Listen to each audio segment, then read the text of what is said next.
जय हिंद दोस्तों, स्वागत है आप सभी का हमारे इस YouTube channel student study platform पर। दोस्तों, आज के इस वीडियो में हम बात करेंगे कि बिहार एसएससी प्रथम इंटर स्तरीय में नए एनसीएल को मान्य नहीं करने को लेकर छात्रों में पड़ गई है फूट। तो दोस्तों, ये आप देख सकते हैं यहाँ पर कि छात्रों में पड़ी फूट, नए एनसीएल को मान्य नहीं होने के दिए सबूत, आयोग, मुख्यमंत्री, सामान्य प्रशासन विभाग को लिखी गई चिट्ठी। तो दोस्तों, जैसा कि आप सभी को पता है कि बिहार एसएससी प्रथम इंटर स्तरीय काउंसिलिंग में सबसे बड़ा जो मुद्दा उभर कर आया था और वो हाई कोर्ट तक पहुंच गया, वो था सबसे बड़ा मुद्दा नए एनसीएल को एक्सेप्ट करने की बात। तो अब इस चीज़ को लेकर छात्रों में फूट पड़ चुकी है। फूट कहने का मतलब है अब वो लोग एक दूसरे से जो है कि बिखर चुके हैं। और बिखरने का कारण क्या है कि जिनके पास एनसीएल है वो लोग ओल्ड एनसीएल, और जिनके पास नया एनसीएल है वो न्यू एनसीएल। तो न्यू एनसीएल वाले आयोग के खिलाफ जो है कि हाई कोर्ट तक जा चुके हैं। आप सभी को पता है हाई कोर्ट में ये मैटर चल रहा है। वहीं ओल्ड एनसीएल वाले, जिनके पास ओल्ड एनसीएल है यानी कि 14 के पहले का एनसीएल बना हुआ है, वो लोग इनके खिलाफ, किनके खिलाफ, तो नए एनसीएल वाले के खिलाफ कुछ सबूत पेश कर रहे हैं। और वो सबूत का लेटर मैं आपको दिखाऊंगा। और छात्र सबूत के साथ आयोग को, मुख्यमंत्री को और सामान्य प्रशासन विभाग को चिट्ठी भी लिख चुके हैं। साथ ही ये लोग अब जो है कि हाई कोर्ट में दरवाज़ा खटखटाने के लिए जो है कि तत्पर हैं। और ये लोग कह रहे हैं कि अब हम भी केस करेंगे क्योंकि नए एनसीएल को मान्य नहीं किया जा सकता। तो क्या है इनकी दलीलें और किस प्रकार से ये बता रहे हैं कि न्यू एनसीएल क्यों नहीं मान्य होगी, तो चलिए इस वीडियो को पूरा देखते हैं। तो उससे पहले अगर चैनल पर नए हैं दोस्तों तो चैनल को सब्सक्राइब कर लीजिएगा, साथ ही बेल आइकन जरूर दबाइएगा, क्योंकि बिहार एसएससी इंटर स्तरीय परीक्षा से संबंधित जितनी भी सारी मुद्दा रहती है वो आपको हमारे चैनल के माध्यम से उठाई जाती है और बताई जाती है। तो चलिए शुरुआत करते हैं। सबसे पहले तो आप अपने स्क्रीन पे ये देख सकते हैं कि इन्वेलप है। इन्वेलप के ऊपर आप अगर पढ़ेंगे तो लिखा है to the principal secretary office of honourable chief minister CM government of Bihar for Desh Ratna मार्ग पटना बिहार। यानी कि ये जो इन्वेलप है मुख्यमंत्री के यहाँ भेजा गया है। दूसरा envelope to the chairman Bihar staff selection commission veterinary college campus Patna Bihar. और यहाँ देखिए इसके अलावा भी एक और लेटर भेजा गया है to the principal secretary general administrative department यानी कि सामान्य प्रशासन विभाग government of Bihar old secretariat Patna Bihar, pin number इतना। यानी कि 3 लेटर, तीनों को जो है कि इन्वेलप में करके इन तीनों जगह भेजे गए हैं। आप यहाँ देख सकते हैं कि इस प्रकार से यहाँ पर देखिए, इस प्रकार से आप यहाँ देखिए, यहाँ पर चेयरमैन बीएसएससी को ये देखिए स्पीड पोस्ट किया गया है। और यहाँ देखिए जनरल एडमिनिस्ट्रेशन डिपार्टमेंट सामान्य प्रशासन विभाग को भी देखिए यहाँ पर स्पीड पोस्ट किया गया है। उसके अलावा आप देखिए यहाँ पर चीफ मिनिस्टर के यहाँ भी देखिए ऑफिस ऑफ चीफ मिनिस्टर। तो ये तीनों जगह जो है कि स्पीड पोस्ट कर छात्रों ने बीएसएससी काउंसिलिंग में जो न्यू एनसीएल को एक्सेप्ट नहीं करने का मुद्दा था उसको जो है कि उसको लेकर जो है कि सबूत के साथ वो लोग जो है कि इन तीनों जगह भेजे हैं।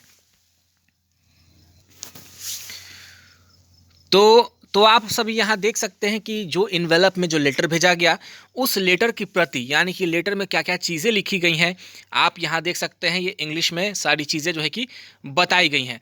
तो सारे चीज़ों को एक एक करके पॉइंट वाइज आपको समझाने की कोशिश करेंगे।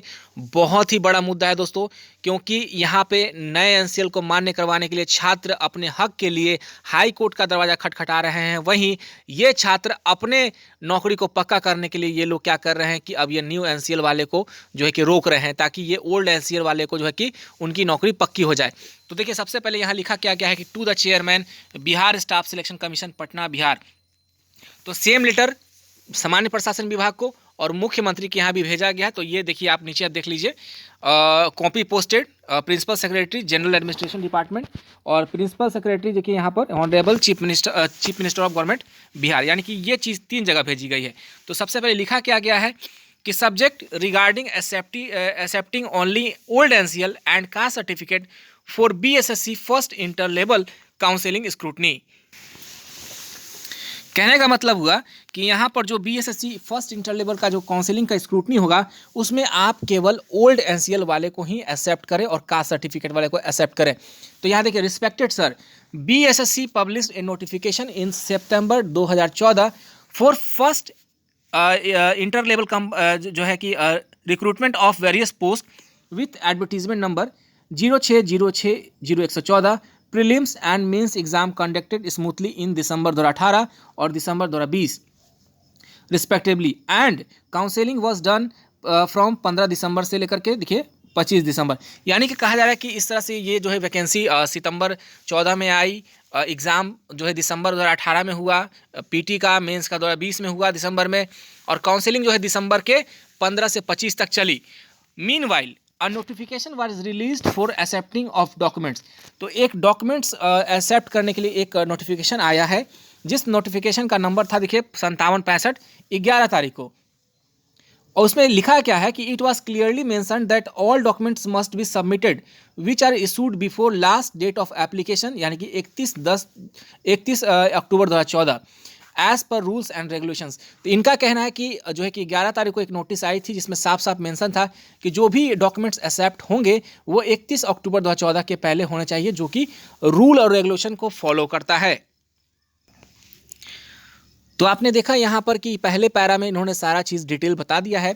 इसका देखिए, I would like to draw your attention that unnecessary pressure has been created by some of BSSC aspirants and some political leaders to accept new NCL and new caste certificates of 2021 which clearly violates the notification of 5765 and not, देखिए यहाँ पर कोई not जो है कि rules of any recruitment.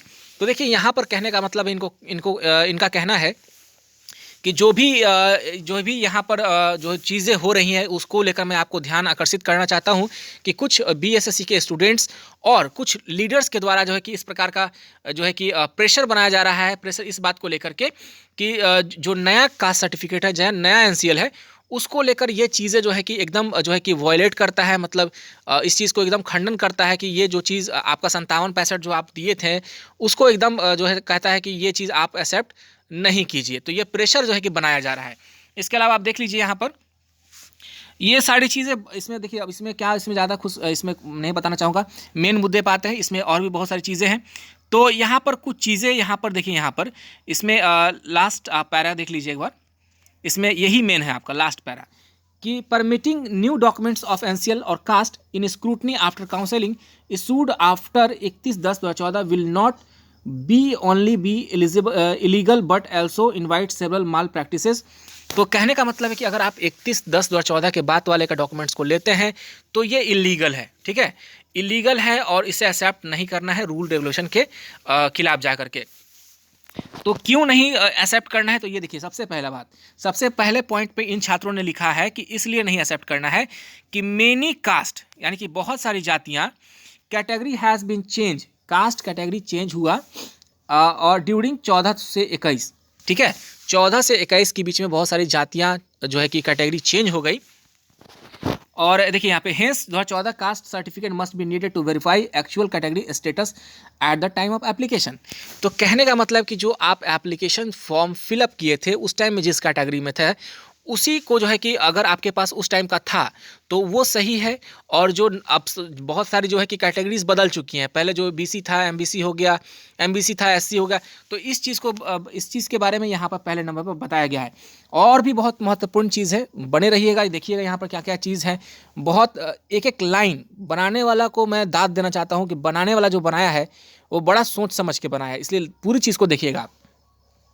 Some caste belonging to general in 2014, यानी कि कुछ कास्ट ऐसे थे जो 2014 में जनरल में थे later changed into BC category, बाद में उन्हें बीसी कैटेगरी बना दिया गया। बीसी कैटेगरी को एमबीसी कैटेगरी और some MBC caste change into SC ST and vice versa, यानी कि जनरल वाले को बीसी, बीसी वाले को एमबीसी और एमबीसी वाले को एससी एसटी में बदला गया। कब से कब? तो 14 से 21 के बीच में। Therefore, caste and NCL certificate must be demanded of 2014 to know the actual category status। तो इसलिए दोस्तों यहाँ पे कहा जा रहा है कि अगर आप कोई चीज़ मांगते हैं तो वो 2014 के पहले की होनी चाहिए, ना कि 2014 के बाद की। क्योंकि अगर आप 2014 के बाद की चीज़ें मांगते हैं तो इसमें ये चीज़ कहीं नहीं पता चल पाएगा कि वो एक्चुअल कैटेगरी पहले इनका क्या था और अभी एक्चुअल कैटेगरी क्या है। तीसरे नंबर पर देखिए, विथ द करंट लेटेस्ट, देखिए with the current latest NCL of certificate 2021 it can not be established whether a candidate belonging to NCL or not in 2014। कहने का मतलब है कि इससे कहीं भी क्लियर नहीं होता है कि जो चीज़ एनसीएल के बारे में कही जा रही है कि 2021 में जो आपका एनसीएल है उससे कहीं साबित नहीं होता है कि 2014 के पहले भी वो एनसीएल में थे या एनसीएल में जो है कि नहीं थे। अगर देखिए यहाँ पर it can not be establish whether a candidate belonging to NCL not in 2014, यानी कि 14 में एनसीएल नहीं थे लेकिन अब एनसीएल में आ गए होंगे, तो इसलिए 14 के पहले की डॉक्यूमेंट ये लोग बार बार जो है कि मांग रहे हैं, कह रहे हैं एक्सेप्ट करने के लिए। उसके बाद देखिए यहाँ पे चौथे नंबर पे लाइन पे कहा जाता है कि event defining criteria of NCL has B change during the recruitment process. कह रहा है कि एनसीएल को जो डिफाइन करता है, एनसीएल का जो एक परिभाषा है, वो परिभाषा जो है कि इस रिक्रूटमेंट प्रोसेस के बीच में, यानी कि जो बहाली की प्रक्रिया थी, इस बहाली प्रक्रिया में बदली गई। तो ये देखिए यहाँ बनाने वाले ने सारा चीज़ का डाटा दिया। क्या क्या दिया कि सामान्य प्रशासन विभाग का लेटर नंबर 11,805 17/7/2013 के हिसाब से एनसीएल की लिमिट 6 लाख थी, लेकिन फिर एक लेटर आता है 13,687 31/10/2017 के अनुसार एनसीएल की लिमिट जो है 8 लाख कर दी गई। So on the last date of application NCL limit was 6 lakh, but latest current NCL are being issued at the limit of 8 lakh, hence current NCL must not be accepted। कहने का मतलब है कि पहले 6 लाख पर NCL बनता था, अब जो है कि इसे 8 लाख कर दिया गया। यानी कि जो लोग मतलब कि 6 के 6.5 7 8 उस टाइम कमाते थे वो लोग NCL में नहीं आते थे, लेकिन अब जो है कि 8 के अंदर में भी है तो वो NCL में आ जा रहे हैं।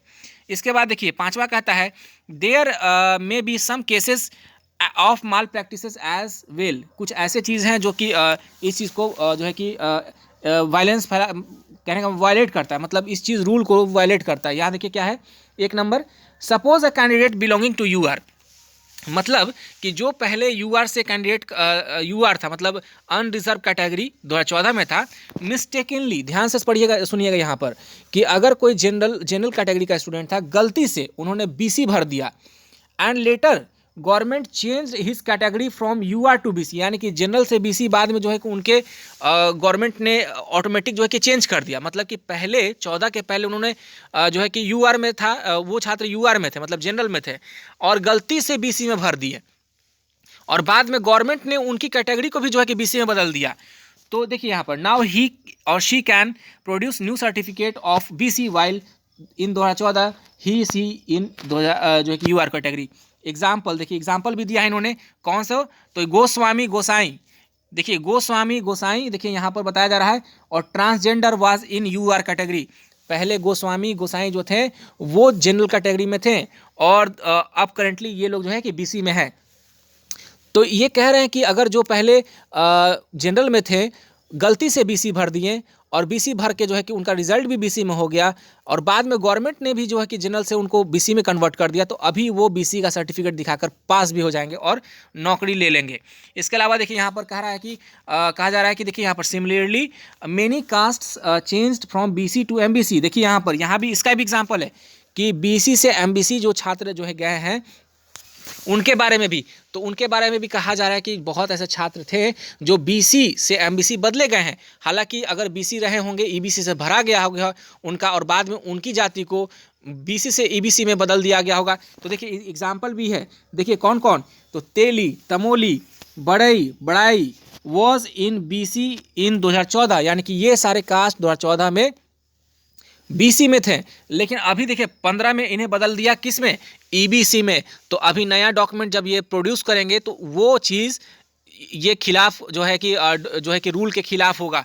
तो ये सारी चीज़ें एग्जाम्पल के तौर पे दे रहे थे कि SC ST का भी जी एग्जाम्पल यहाँ पर वही चीज़ है। लोहिया, मल्लाह, निषाद, नोनिया कास्ट पहले BC MBC में थे, लेकिन अब ये ST कैटेगरी में आते हैं। तो नया कास्ट सर्टिफिकेट देखिए, hence permitting new caste certificate will lead to malpractice, यानी कि यहाँ पर ये चीज़ जो है कि झोल झाल गड़बड़ साबित कर देगा इस बहाली में। इसके बाद देखिए suppose a candidate income was 7.5 lakh eight the time of application was in creamy layer, यानी कि जिनका 7.5 लाख था पहले 14 के समय इनकम, तो वो NCL में नहीं आते थे, नॉन क्रीमी लेयर में नहीं आते थे। देखिए यहाँ पर तो क्योंकि पहले 6 लाख का था, तो 6 लाख का था, गलती से उनका जो है कि अब तो 8 लाख में बनने लगा। ये भी बताया जा रहा है इसमें, देखिए कि यहाँ देखिए यहाँ पे है was in creamy layer 2014 as limit was 6 lakh in 2014, later 2017 में देखिए चेंज किया गया 8 लाख। ही और she mistakenly filled and claimed that to be NCL in application, मतलब गलती से वो भर दिए कि वो एनसीएल कैटेगरी में आते हैं, लेकिन वो एनसीएल में आते नहीं थे, लेकिन अब तो वो आ जाएंगे, तो इसलिए वो भी नौकरी ले सकते हैं।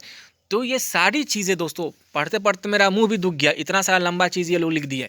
लेकिन ये सारी चीज़ों को जो है कि मैं बता दूं कि इन्होंने प्रोड्यूस किया है, बनाया है, तैयार किया है बहुत अच्छे तरीके से बेशक, लेकिन इन्हें नहीं पता, इन्हें इस बात की जो जरा सा भी टेंशन नहीं होती। ये अपने चक्कर में है, ये अपने चक्कर में है। वो उन छात्रों के बारे में नहीं सोच रहे जो 13 दिसंबर को जो है कि बीएसएससी गेट पे धरना दिए थे, हजारों की संख्या में छात्र थे। तो इस चीज़ को लेकर के उन्हें डर है कि अगर वो ओल्ड एनसीएल दिए हैं, कम नंबर कम होगा, कहीं स्क्रूटनी में वो बाहर ना हो जाए, तो वो चाह रहे कि न्यू एनसीएल वाले को बाहर कर दें ताकि उनका रास्ता साफ हो जाए। तो दोस्तों ज़िंदगी में अगर स्वार्थ है तो आप ज़िंदगी में तरक्की नहीं कर सकते। 14,410 लोगों को बुलाया गया था, उसमें 2200 से अधिक छात्र एब्सेंट हुए हैं। इस हिसाब में 13,000 से कम छात्र ही वहाँ पर जो है कि सिलेक्ट होने वाले हैं। और जिन लोगों ने जिसका जो है डॉक्यूमेंट वेरिफिकेशन अच्छे से हो चुका है, मैं उनको आश्वस्त कर दूं उनकी नौकरी लगभग तय है। डॉक्यूमेंट जिनका सिर्फ गड़बड़ रहेगा तो उन्हीं को जो है कि एकाध छात्र मैं बता दूं, इक्का दुक्का छात्र आपको देखने को मिलेंगे जिनका जो है कि 10th का, मैट्रिक का, जो है कि इंटर का डॉक्यूमेंट के कारण बाहर होंगे। नहीं तो ऐसे छात्र जो हैं कि बहुत कम मिलेंगे बाहर होने वाले। तो इसलिए सबकी नौकरी लगने वाली है। तो इसलिए जो यहाँ पर जो ओल्ड एनसीएल वाले हैं उन्हें डरने की कोई ज़रूरत नहीं, ये सब करने की कोई ज़रूरत नहीं है ही नहीं। और ये मामला पहले से ही हाई कोर्ट में, आपको ये सब चीज़ दिखाने की ज़रूरत है ही नहीं। ये हाई कोर्ट में है, हाई कोर्ट का जो डिसीजन होगा वही सर्वमान्य होगा। ये लेटर लिखने से कोई खास आपका फ़र्क नहीं पड़ने वाला। चलिए दोस्तों, बहुत हो गया, बोलते बोलते मैं थक चुका हूँ, क्योंकि मैं देख रहा हूँ कि छात्रों में फूट भी पड़ चुकी है, तो इसको मैं रोक भी नहीं सकता। चलिए दोस्तों, आज के लिए बस इतना ही। आप सभी का बहुत बहुत धन्यवाद।